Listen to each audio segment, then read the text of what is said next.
गुलशन जी, सबसे पहले तो कॉन्ग्रेचुलेशन। ट्रेलर देखा मैंने, बहुत ही सस्पेंस ट्रेलर है, काफी सस्पेंस थ्रिलर ट्रेलर है।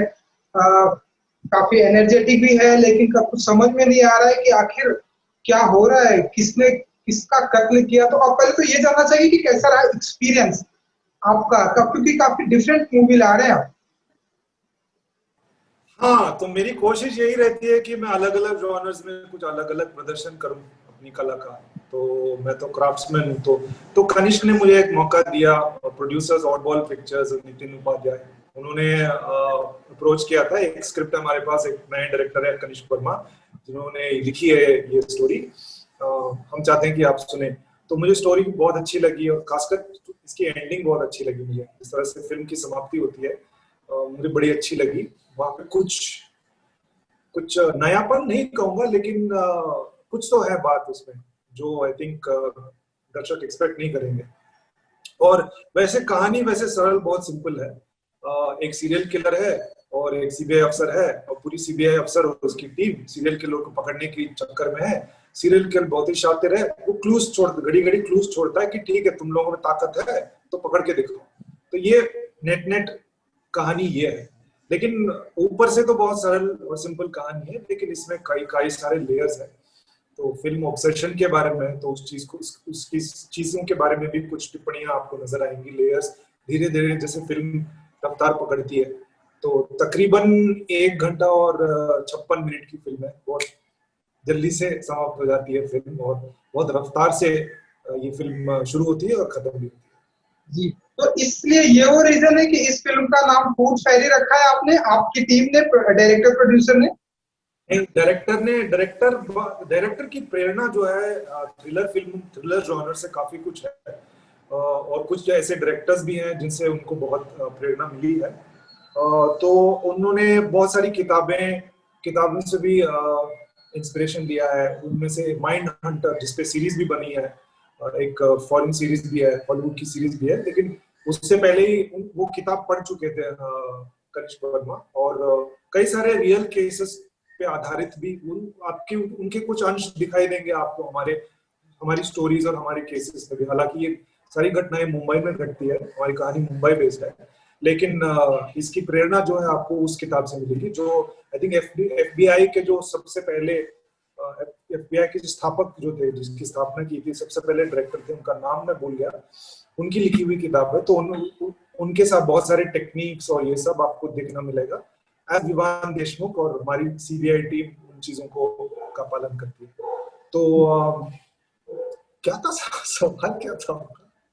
नहीं, फूड फेरी, इसलिए नाम फूड फेरी रखा है, मेरा सवाल है। फूड फेरी तो एक किलर है, तो एक बहुत ही इस किलर के ऊपर बहुत सारी फिल्में भी बन चुकी हैं अंग्रेजी में, और अन्य भाषा में बनी होगी शायद।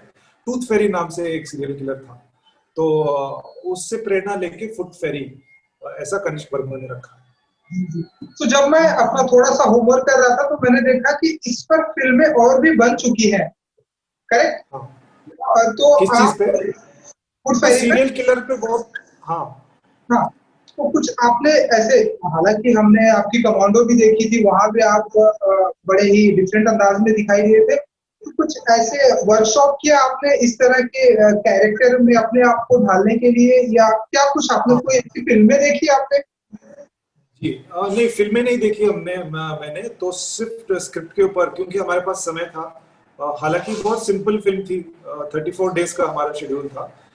वैसे कुछ कहने के लिए कितना मुश्किल नहीं था, क्योंकि बहुत सारे प्रोसीजरल आइटम सब स्क्रिप्ट में ही था। लेकिन 2 महीने थे हमारे पास, तो कनिष्क और हमने डिसाइड किया कि जो 2 महीने हैं शूटिंग से पहले, हम लोग हफ्ते में 3-4 बार मिलके स्क्रिप्ट के बारे में डिस्कशंस करेंगे, इसको पढ़ेंगे, और जो जो आर्टिस्ट अवेलेबल है उनको बुला के हम लोग एक रीडिंग करेंगे, कोल्ड रीडिंग करेंगे, क्रिएटिव डिस्कशंस करेंगे, और जहां जहां पॉसिबल है रिहर्सल्स करेंगे। तो 2 महीने तक हम लोगों ने लगातार 2-3 बार हफ्ते में हम लोग मिलते रहे और इस चीज पे डिस्कशन करते गए। उससे क्या होगा, एकदम पक गए हम लोग, मतलब एकदम बहुत सॉलिड फाउंडेशन हो गया। तो सबको अपने अपने किरदारों के बारे में बहुत ठोस मजबूत तरीके से पता था, और बारीकियां भी समझ में आ रही थी। तो कुछ कुछ नजर आ रहा था कि अच्छा स्क्रिप्ट में ऐसा है। तो आप ये 2 मंथ्स करेंगे, तो फिर आप सेट पे पहुंचेंगे तो बहुत आसानी हो जाती है। फिर इम्पल्स पे काम होता है, आपको अपने लाइंस पता है, अपने क्यूज पता है, दूसरों के भी लाइंस पता है, सीन में एग्जैक्टली क्या हो रहा है, क्या होना है, इसकी शुरुआत क्या है, इसका मिडिल क्या है, इसका अंत क्या है, सीन का ऑब्जेक्टिव क्या है, हर किसी किरदार का ऑब्जेक्टिव क्या है, ये हम बहुत अच्छी तरह से समझ चुके थे जो प्रमुख कलाकार हैं, जो प्राइमरी कैरेक्टर्स हैं। तो सेट पे बहुत आसानी हो गई। हालांकि ये नॉर्मल वे नहीं है, बहुत सारे इतना सब काम एक फिल्म के लिए कोई करता नहीं है, ऐसा मैंने तो नहीं सुना है। लेकिन मुझे बड़ा अच्छा लगा क्योंकि मैं थिएटर से भी आता हूँ, तो वहाँ पे रिहर्सल प्रोसेस होता है 1.5-2 महीने 3 महीने डिपेंडिंग ऑन द प्ले, हम बहुत रिहर्सल करते हैं ताकि वो पक जाए। लेकिन थिएटर की प्रोसेस जो स्टार्ट टू फिनिश प्रोसेस है, उसके लिए रिहर्सल्स की बहुत जरूरत पड़ती है, बहुत ज्यादा रिहर्सल्स की। फिल्मों के लिए इतना नहीं जरूरत पड़ता है, लेकिन जो जो हमने डिस्कशंस किया उससे बहुत बहुत कुछ निकल के आया, लेयर्स, कैरेक्टर के बारे में, स्क्रिप्ट के बारे में, उन केसेस के बारे में, और चीजें जहां जहां पे हमको थोड़ा सा लग रहा था कि यहाँ पे और बेटर हो सकता है, तो बैठे बैठे हम लोग डिस्कस करके उसको चेंज करके फिर पढ़ के फिर उसको परफॉर्म करके हम लोग उसको आयरन आउट करते थे। तो ये एक बड़ी अच्छी बात, बड़ा अच्छा हुआ। एंड कनिष्क वर्मा को मैं बहुत इसका मैं श्रेय देना चाहता हूँ कि उन्होंने ऐसा एक एनवायरनमेंट बनाया हमारे लिए। जी जी। एंड अब वो तो हमारे साथ नहीं है, तो जब भी वो आपको मिले तो आप उन्हें ये मैसेज जरूर दीजिए कि बहुत ही सस्पेंस टाइप्स की आपने मूवी बनाई है। ये पता नहीं चल पा रहा है कि आखिर किल किसने किया। कभी कभी तो मुझे समझ में आ रहा है कि किलर कहीं गुलशन जी तो नहीं है। हो भी सकते हैं भाई, कुछ भी हो सकता है। देखिए, सस्पेंस थ्रिलर में मजा तभी है तब जब शक सब पे हो, मतलब ऑडियंस पर्सपेक्टिव से शक, मतलब किलर कोई भी हो सकता है। तो I think it's a hallmark of a good suspense thriller. एक सस्पेंस थ्रिलर में सस्पेंस नहीं है तो फिर काहे का सस्पेंस थ्रिलर, है ना? एंड सेट की बात की गुलशन जी आपने, मैं आपसे जानना चाहूंगा कि सेट ये फिल्म जो है कोविड से क्या पहले आप लोगों ने शुरू की थी या कोविड के बाद में? ओके, नहीं, कोविड से बहुत पहले हमने शूट कर लिया था। कोविड के बहुत पहले शूट कर लिया था, बन के रेडी थी फिल्म, लेकिन वो कोविड आया तो फिर उनको डिसीजन लेना पड़ा कि क्या, जैसे कि बहुत सारी फिल्में जो है ओटीटी प्लेटफॉर्म्स पे आ रही थी, तो जी हमारे साथ पार्टनर थे, पहले से ही रिलीज पार्टनर थे। तो उनका एक आइडिया था कि हम लोग सिनेमाघरों में नहीं जा सकते, तो हम सिनेमाघर उनके ड्राइंग रूम में ले आएंगे। तो एंड पिक्चर्स द्वारा ये प्रस्तुति है, कल प्रीमियर होगी 9:30 बजे रात को, और ये हमारी फिल्म। और उम्मीद करता हूँ कि बाकी टेलीविजन चैनल्स भी ऐसे मौके दें। इससे क्या होगा, दो बातें होंगी। एक तो लोगों का मनोरंजन हो जाएगा क्योंकि सिनेमाघर पूरी तरह से खुले नहीं है, और टेलीविजन ऑडियंस के लिए भी एक नया कुछ एक्सपीरियंस रहेगा, क्योंकि फर्स्ट टाइम कोई फिल्म जो थिएट्रिकल पे नहीं आई थी या ओटीटी पे नहीं आई थी, पहली बार टीवी पे प्रीमियर होगी। तो ये एक ट्रेंड भी हो सकता है। और अगली बात ये है कि कई सारे, अगर ये ट्रेंड पकड़ता है, रफ्तार पकड़ती है, तो कई सारे प्रोड्यूसर्स हैं और नए डायरेक्टर्स खासकर, उनको एक प्रेरणा मिलेगी कि हाँ, हम भी कुछ कर सकते हैं। हम सिर्फ क्या थिएट्रिकल के भरोसे नहीं रहना चाहिए। हम लोग टेलीविजन के लिए भी एक कर सकते हैं, जिससे लोगों को पता चलेगा कि हमारी कहानी क्या है, हम कौन है, हम एक मौका मिलेगा। ये एक अच्छी चीज। हाँ, ये एक काफी डिफरेंट एक्सपीरियंस है गुलशन जी। अब तक हमने देखा आपकी फिल्में सिनेमाघरों में आती थी, कुछ टाइम कोविड का टाइम आया तो लोगों की फिल्में ओटीटी प्लेटफॉर्म पर आई। अब आपकी फिल्में हम देख रहे हैं एंड पिक्चर पर आ रही है एंड स्ट्रीमिंग हो रही है, लोग ऐसे देखेंगे। ये कितना डिफरेंट एक्सपीरियंस होने वाला है गुलशन जी के लिए? डिफरेंट तो पता नहीं है मुझे, क्योंकि ये तो पहली बार हो रहा है कि टीवी ऑडियंस को डायरेक्टली हम लोग ये फिल्म प्रस्तुत कर रहे हैं। तो ये कल ही पता चलेगा कि देखने के बाद वो क्या आएगा कि, लेकिन कुछ रिव्यूज आ रहे हैं, सब पॉजिटिव ही है, अच्छे रिव्यूज आ रहे हैं, तो उम्मीद है कि लोगों को भी पसंद आएगी। तो आपकी फिल्म आप कहते हो, तो ये मैं है, मतलब सिर्फ मेरी फिल्म नहीं है, जिन्होंने भी इस फिल्म पे काम किया उन सबकी फिल्म है। सबसे पहले ये कनिष्क वर्मा की फिल्म है, क्योंकि उन्होंने ये फिल्म इसकी लिखाई की है, इसका निर्देशन उन्होंने किया है। तो बहुत सारा श्रेय तो कनिष्क पे ही जाता है। और देखते हैं, पता नहीं एक्चुअली मैं क्योंकि थिएट्रिकल का एक्सपीरियंस हो गया था, फिर ओटीटी का भी एक्सपीरियंस हो गया था, लेकिन टेलीविजन पे पहली बार ऐसा हो रहा है, तो पता नहीं कि क्या एक्सपेक्ट कर सकते हैं। मैं भी देखूंगा, अभी मैं ऑब्जर्व करके देखूंगा कि ये एक्सपीरियंस कुछ अलग होगा, सेम ही होगा, पता नहीं कैसा रहेगा। जी। गुलशन जी, एक चीज और जानना चाहेंगे। इन दिनों हम देख रहे हैं, आपके फिल्म के अलावा देख भी रहे हैं कि जो साल का सबसे कंट्रोवर्शियल, सबसे हाईलाइटेड शो होता है बिग बॉस, जैसे जैसे आपकी फिल्म आने वाली है, तो कुछ फॉलो कर पाते हैं आप एंड कुछ देखते हैं आप गुलशन जी? मैं बिग बॉस नहीं देखता। अच्छा अच्छा। मुझे नहीं, मेरे हिसाब से एंटरटेनमेंट नहीं है, तो मैं वो सब देखना, मुझे कहानियां पसंद है, फिक्शन में ज्यादा मुझे रुचि है। जी जी। रियलिटी शोज में बहुत कम, मतलब एंड ना के बराबर। बिल्कुल बिल्कुल। एंड गुलशन जी, पिछले दिनों में जो कुछ भी हैपनिंग हो रहा है हम देख रहे हैं हमारी हिंदी फिल्म इंडस्ट्री में, लाइक एक तो सबसे बड़ी प्रॉब्लम कोविड आई, कोविड की वजह से ये वो रीजन है कि हम और आप ऐसे ऑनलाइन ऑनलाइन आ गए हैं।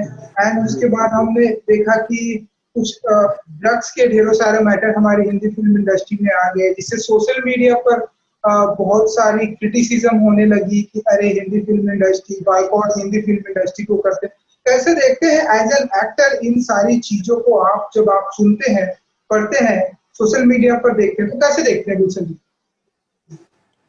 मैं एक डिटैच तरीके से देखने की कोशिश कर रहा हूँ, और अब तक मैं सफल हूँ इस चीज में। मैं चीजों को इमोशनली ले रहा हूँ, एक दूर से मैं चीजों को ऑब्जर्व करने की कोशिश करता हूँ। अब चीजों को दूर से देखते हैं तो एक्चुअली और ज्यादा बारीकी से देख पाते हैं कि कौन क्या कर रहा है, क्यों कर रहा है, किस लिए कर रहा है, इसमें किसका फायदा है, किसका नुकसान है, ये चीज समझ में आती है।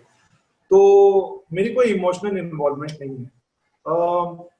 जैसे दुनिया में बाकी इंडस्ट्रीज में भी, मतलब आम जिंदगी में भी है, बॉलीवुड में भी कई सारे इश्यूज हैं जिनका सुझाव कभी कभी हम ढूंढ पाते हैं, कभी कभी नहीं ढूंढ पाते हैं। लेकिन मेरे मेरे हिसाब से जो मैंने ऑब्जर्व किया है, जो प्रमुख लोग इस चीज इस मुद्दे को इसको मुद्दा बना रहे हैं, उन पे मुझे भरोसा नहीं हो रहा है। ऐसा मुझे नहीं लगता कि मैं उन पे भरोसा कर सकता हूँ। तो बस इतना ही है, बाकी जिनको जो समझना है समझ लें। तो मेरा ऑब्जर्वेशन इतना ही है। तो जहां पे मैं समर्थन उन्हीं का करूंगा, आवाज में आवाज जब तभी मिला पाऊंगा जब मुझे किसी उन पे भरोसा। अगर मैं किसी पे भरोसा नहीं करता तो मैं क्यों करूंगा किसी का समर्थन? लेकिन इसका मतलब ये नहीं है कि जो जो वो बोल रहे हैं वो गलत है, ये सही नहीं है। सिर्फ सिंसियरिटी पे सवाल उठा रहा हूँ। कई सारे पॉइंट्स जो पॉइंट आउट कर रहे हैं वो सही है, इश्यूज है, लेकिन सिर्फ बॉलीवुड तक सीमित भी नहीं।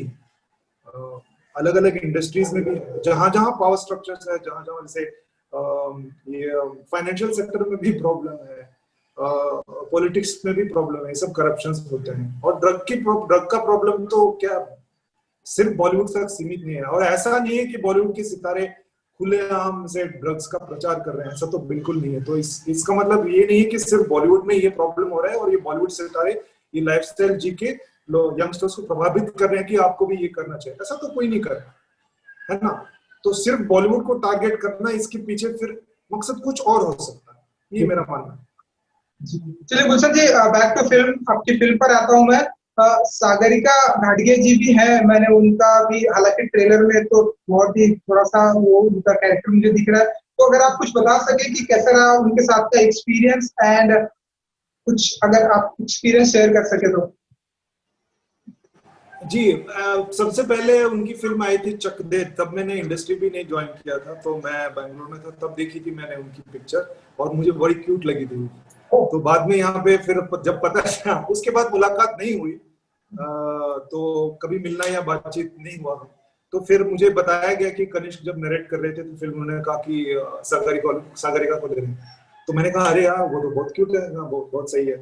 तो लेकिन थोड़ा डर भी था कि उनके सामने मतलब मैं बेवकूफ ना लगूं, क्योंकि कभी कभी होता है ना, किसी को देख के आप अरे ये तो बहुत सही है, लेकिन उनके सामने कभी कभी वो अनजाने में कुछ ऐसे बेवकूफाना हरकत कर लिया, ऐसे लल्लू लग गया। ऐसा नहीं लगना चाहिए, लेकिन ऐसा कुछ नहीं हुआ। तो बहुत ही अच्छे से, बहुत ही प्यार से, बहुत प्रोफेशनल तरीके से, क्योंकि जैसा मैंने कहा था पहले कि बहुत तैयारी करने का मौका मिल गया था हमको, कई सारे मीटिंग्स और डिस्कशंस हुए थे, तो उसमें वो आइस ब्रेक हो जाता है और एक दूसरे का जो काम करने का तरीका है वो कैसा है वो समझ में आ जाता है। और तो एक केमिस्ट्री भी समझ में आती है कि कैसे हम लोग चीजों को और ज्यादा इंटरेस्टिंग कर सकते हैं। तो इसका क्योंकि हमने कुछ रीडिंग साथ में किए थे सारे प्रिंसिपल एक्टर्स के साथ में, तो इससे ये सुविधा हो गई कि सेट पे बहुत कुछ ऐसे एकदम मक्खन की तरह सारे ऐसे एक एक दो टेक में निकाल देते हैं। चलिए गुलशन जी, एक आखिरी सवाल मेरी तरफ से कि जिस तरह से हमने आपके कैरेक्टर को देखा है यहाँ पर एंड जिस तरह से हमने कमांडो में आपको देखा था कि ऐसे किल के अंदाज में, तो हम माने ऐसा कि इस तरह के कैरेक्टर्स को करने में गुलशन जी को काफी मजा आ रहा है, काफी इंटरेस्ट ले रहे हैं गुलशन जी? मुझे एक्टिंग करने में ही मजा आता है, मुझे यही करना था। मैंने ये तय कर लिया था कि मैं अपना जीवन एक्टिंग के लिए समर्पित करूँ। तो फिलहाल तो वही थॉट है मेरी, वही सोच है मेरी। तो कोई भी कैरेक्टर हो, एक्टिंग करने से मजा आता है।